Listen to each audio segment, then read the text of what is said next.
Cult of Saints. The cult of saints is the practice of honoring a particular saint in the Christian tradition. One example is Saint Expeditus, who is considered a protector for those in urgent need of help. This saint is often revered by Catholics, especially in countries such as Brazil and Haiti. Saint Expeditus is depicted as a young soldier holding a cross. People pray to him in crisis situations, and many report positive experiences after praying. However, the existence of Saint Expeditus is not supported by clear historical records, and some sources state that this cult may originate from local traditions that are not officially recognized by the church. This practice shows how local beliefs can influence the way people interact with church teachings. Although not recognized by all denominations, cults of saints such as Saint Expeditus reflect the diversity in religious practices and how people find hope in difficult situations. This also raises questions about the authority of the church in recognizing or rejecting certain practices. Baptism for the dead ritual. The ritual of baptism for the dead is a practice carried out by several Christian groups, especially by the Church of Jesus Christ of Latter-day Saints Mormons. This practice is based on the belief that the deceased can receive salvation through baptism performed by living church members.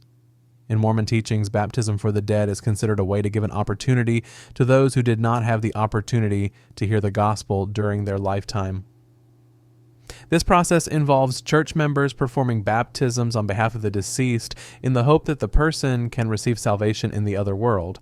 This practice is often considered strange or controversial by many other Christian denominations who argue that baptism should only be performed for people who are still alive and have made the decision to follow Christ. Nevertheless, this ritual shows how belief in life after death and salvation can influence religious practices. It also reflects the differences in the interpretation of Christian teachings among the various denominations.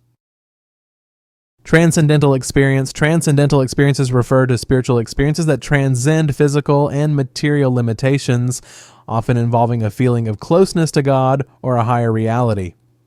In the context of the church, many leaders and followers report mystical experiences that do not always conform to official teachings. Examples of transcendental experiences include visions, sightings, or near-death experiences in which individuals report seeing a bright light, meeting a divine figure, or feeling deep peace. Some famous figures in church history, such as Saint Teresa of Avila and Saint John of the Cross, describe profound mystical experiences in their writings. Although these experiences are often considered a sign of closeness to God, many churches tend not to discuss them openly. This is due to concerns about misinterpretation or potential deviations from official doctrine. These transcendental experiences demonstrate the diversity in the ways people experience faith and spirituality, as well as the challenges the church faces in accommodating deep personal experiences within the framework of broader teachings. The questionable miracle story. The story of miracles in the Christian tradition is often a topic of debate and is sometimes covered up by the church. Miracles such as healing, raising the dead, or divine apparitions are considered signs of God's power and are often central to the teachings of the faith. However, many of these stories, especially those found in the Bible, face skepticism from scientists and theologians. A famous example is the story of Jesus' resurrection, which is central to the Christian faith. Although many believers believe that this is a real event, skeptics argue that there is insufficient historical evidence to support the claim. In addition, other miracle stories, such as healing the blind or paralyzed, are often considered allegorical or symbolic rather than literal events. The church often chooses not to discuss these doubts openly as it can threaten the faith of the congregation. However, discussion of these miracles is important for understanding how faith and rationality can interact. The miracles in question reflect the challenges the church faces in maintaining faith in the face of modern skepticism and the need to explain profound spiritual experiences. The use of drugs in rituals. Some religious traditions, including some Christian groups, have used drugs or potions in rituals to achieve a deeper spiritual experience. This practice is often considered strange or controversial, especially in the context of more conservative churches. Examples of the use of drugs can be found in mystical traditions where some spiritual leaders use certain potions to help community members achieve a higher state of consciousness. In this context, drugs are seen as a tool to open the mind and heart to divine experience, although there are some references in ancient texts to the use of psychoactive substances in a spiritual context. The official church often rejects this practice. This rejection is based on concerns about misuse and the potential harm caused by the use of these substances. This practice shows the tension between the search for a deep spiritual experience and the norms set by the church. Although not officially recognized, the use of drugs and rituals reflects the diversity in the ways people seek divine experiences and the challenge the church faces in accommodating various spiritual approaches. Theology of darkness. Theology of darkness refers to teachings and concepts related to spiritual darkness, the existence of demons and evil influences in human life. Although many churches teach about God and goodness, this aspect of darkness is often not discussed in depth in sermons or formal teachings. The concept of spiritual darkness includes the idea that there are evil forces that seek to tempt or mislead humanity from the right path. In many Christian traditions, Satan or the devil is considered an entity that seeks to damage man's relationship with God. Some teachings state that this influence can appear in the form of temptation, illness, or even in the form of spiritual persecution. Although the theology of darkness has strong roots in biblical texts, many churches tend to avoid open discussion of this topic. This may be due to concerns about creating fear or anxiety among the faithful.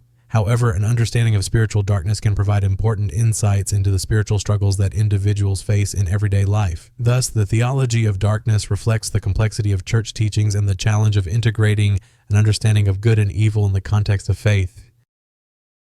Involvement in war. The church's involvement in war is a topic that is often covered up or not openly discussed.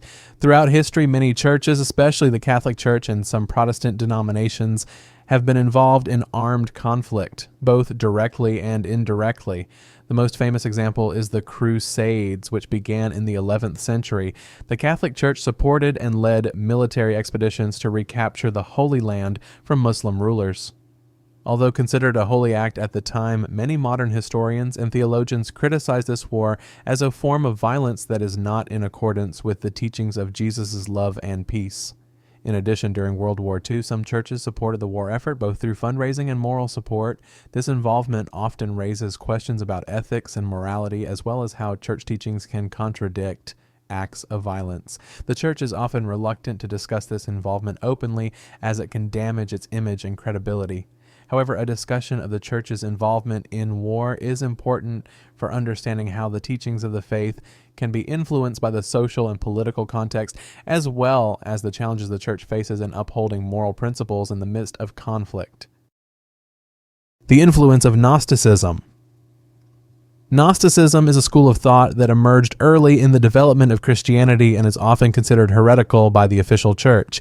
Gnostic teachings emphasize knowledge, gnosis, as the path to salvation, in contrast to traditional beliefs that focus more on faith and doctrine. Gnosticism teaches that the material world is the result of evil forces and that salvation can be achieved through deep spiritual knowledge. Some Gnostic texts, such as the Gospel of Thomas and the Gospel of Mary, offer an alternative view of Jesus' teachings and his relationship with his followers. Although the official church, especially the Catholic Church, rejects Gnostic teachings and considers them a threat to the Christian faith, the influence of Gnosticism remains in some spiritual traditions and modern thought. Some Gnostic concepts, such as the search for knowledge and personal spiritual experience, have attracted attention among contemporary spiritual seekers. The church often does not openly discuss the influence of Gnosticism, as this can raise questions about the authority and authenticity of church teachings. However, an understanding of Gnosticism is important for understanding the diversity in early Christian thought and how these teachings contributed to the development of Christian theology. Secret rituals in certain orders. Some orders in the church, such as the Jesuit order, have rituals and practices that are not disclosed to the public. These orders are often involved in education, missions, and social services, but they also have internal traditions and practices that are considered secret. These secret rituals can include initiation ceremonies, the recitation of vows, and spiritual practices that are not openly explained to outsiders. For example, members of the order may engage in deep meditation, spiritual reflection, or theological learning that is not accessible to ordinary believers. Involvement in secret rituals often gives rise to speculation and conspiracy theories among the public. Some people consider that these practices reflect elitism or exclusivity in the church, while others see them as a way of maintaining spiritual integrity and depth in the community. The church often does not discuss these rituals openly, as it can create misunderstanding or distrust among the congregation. However, an understanding of these secret rituals is important for comprehending the internal dynamics of the order and how they contribute to the spiritual life and mission of the church as a whole. Strange stories in the Holy Bible. Biblical stories often contain elements that are considered strange or unusual, which can raise questions and skepticism. The most famous example is the story of Noah and the ark, in which Noah was instructed to build a large ark and save a pair from each species of animal from a global flood. This story is often debated in historical and scientific contexts, with many questioning the possibility of these events.